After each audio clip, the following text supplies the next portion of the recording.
Hello everybody, SilverPicker here, and today I have an incredible coin haul for you guys. Take a look at this. I just got back from this purchase, all of these books, and all of these coins. Do you see the age on these? Holy cow, what an awesome collection. Anyway, I'm going to sort through this stuff, and I'll be back with you in a second. Alright guys, I am back, and I have gone through this collection with a fine-tooth comb, and I am very excited to report that I found some really interesting and unique things in this collection. I mean, man oh man, this is phenomenal stuff.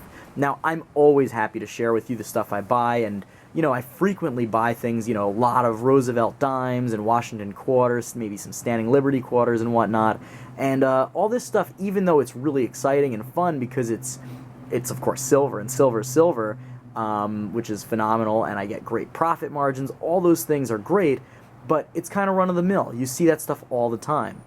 This collection is really unique. It has some really old and interesting things, and I can't wait to dive into it and show you. So let's get to it. So over here, of course, I got a bunch of folders, you know, these Whitman folders, some Lincoln cents and Buffalo nickels, Liberty Head nickels, etc. So I actually wasn't interested in buying any of this stuff because I didn't really want any of it. I didn't want more Buffalo nickels and Liberty Head nickels, etc. But the lady said, please, I just don't want any of this stuff anymore. Can you take it for face value? And I said, hey, if you're selling it for face value, I'm more than happy to take it off your hands. So I got a whole bunch of stuff like that, you know. You can see, you know, they're all filled to various degrees. You know, there's not a ton in here, but I'll probably consolidate these into a different book and eventually sell them. A little coin book, you know, which is always interesting to look at. But hey, let's get into the silver and the fun stuff. So take a look over here. I mean, this is phenomenal. I got 15 silver dollars. Now, none of them are in great shape. None of them are particularly valuable. You know, we didn't get any Carson Cities or anything like that. But in terms of some additional premium, some numismatic value, I did get a 1921 high relief peace dollar. Now, this is one of the, you know, sort of pseudo key dates in the series. You know, there aren't too many real key dates in this series, but this is indeed a really nice piece. It looks beautiful, and I certainly am happy to have gotten it in this lot. So take a look at that. So that's really nice. I'll get you a little overview of these coins. The ones I have stacked are just doubles.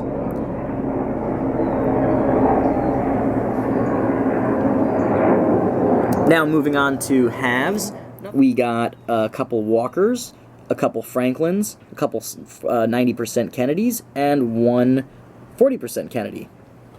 Nothing too crazy. But over here, take a look at this. This is one of the best pieces in this collection, and this is an unbelievable condition 1855-0 seated Liberty half. This is in such great shape, I'm really considering getting this professionally graded. For any of you big coin collectors out there that really knows their stuff, I would love to hear in the comments below what you think this would grade out at. I think this is a phenomenal piece. And really could be, you know, the thing that really makes this deal great. So tell me what you guys think. What do you think this would grade out at? Do you think it's worth getting professionally graded? Please leave me that in the comments below. That'll be the question of the day. Do you think I should get this graded, and what do you think it grades out at? I might do a separate video just on that alone. Moving on to the dimes, I got a whole mess of Barber dimes. None of them are in amazing shape, but they're also not in terrible shape. I've seen a lot of Barbers in far worse shape. So, you know, I got a whole bunch of different years going from 1898 all the way up to 1916. Now, I did get one that is particularly awesome. Now, take a look at this. Over here, we have an 1896 S Mint Mark Barber dime. That is a key date in the set, and this is worth quite a bit, actually. You know, it's not, I'm not talking, you know, in the thousands, but it is worth quite a bit more than its spot price. So, I'd love to hear any of you coin experts what you have to say about this. Not in the greatest shape, but certainly a nice little win, a little bonus in this haul. Over here, a bunch of Mercury dimes.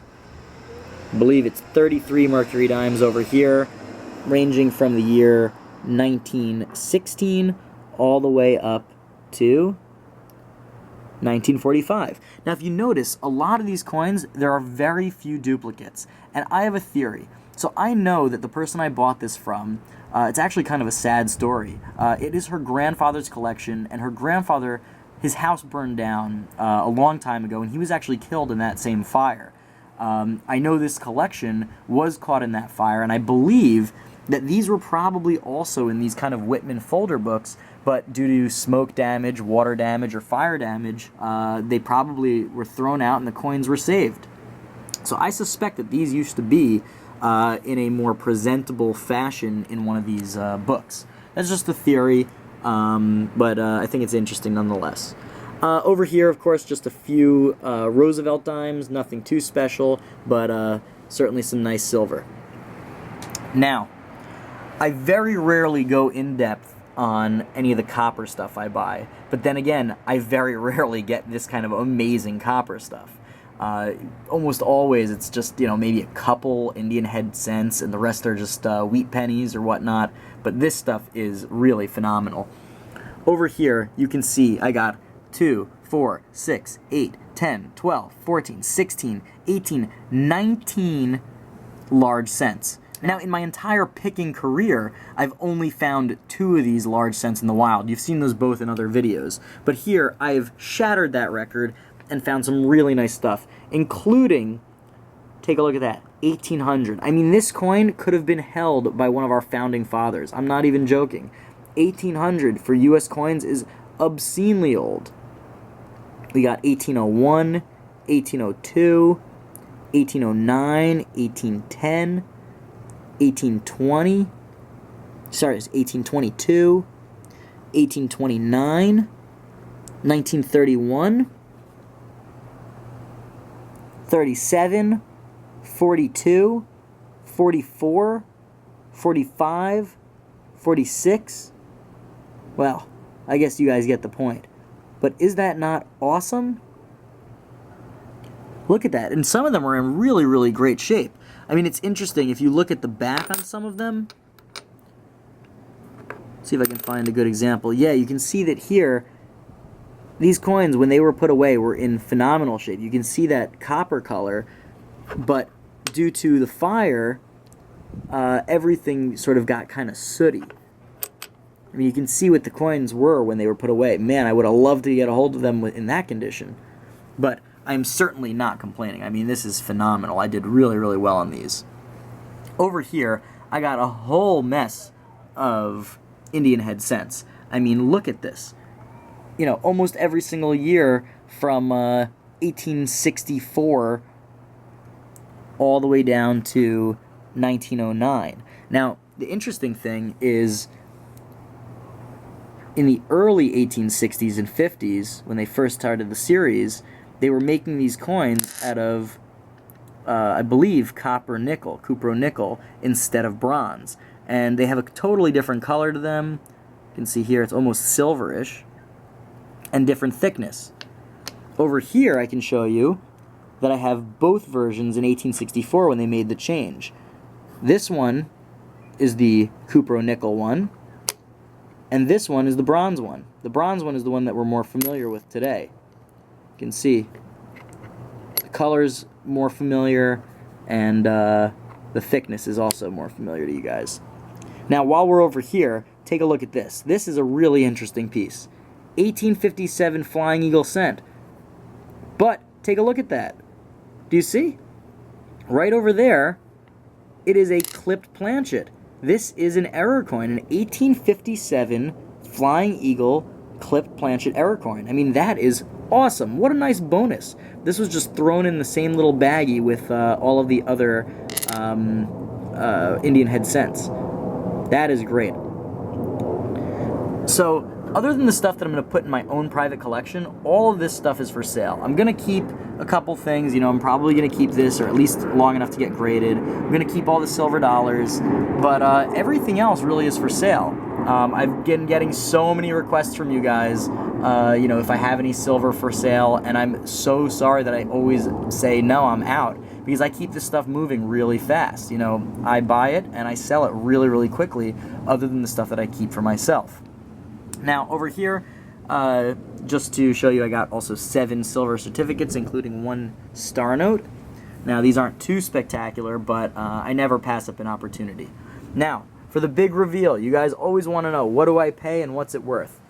So I actually paid $365 for this collection. Now that is a lot of money, and it certainly was a fair deal for the person I sold it to. She just wanted to get rid of it. She didn't want to spend time going through every single thing, and she was more than happy to take the $365. In fact, she was kind of shocked that I offered her so much.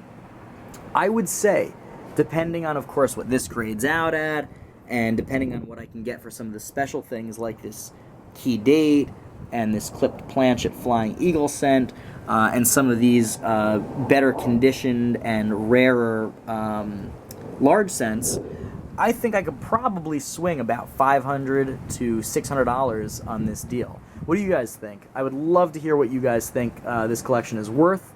I can report back to you guys on what I actually sell everything for, and you guys can tell me if you think it was a good deal.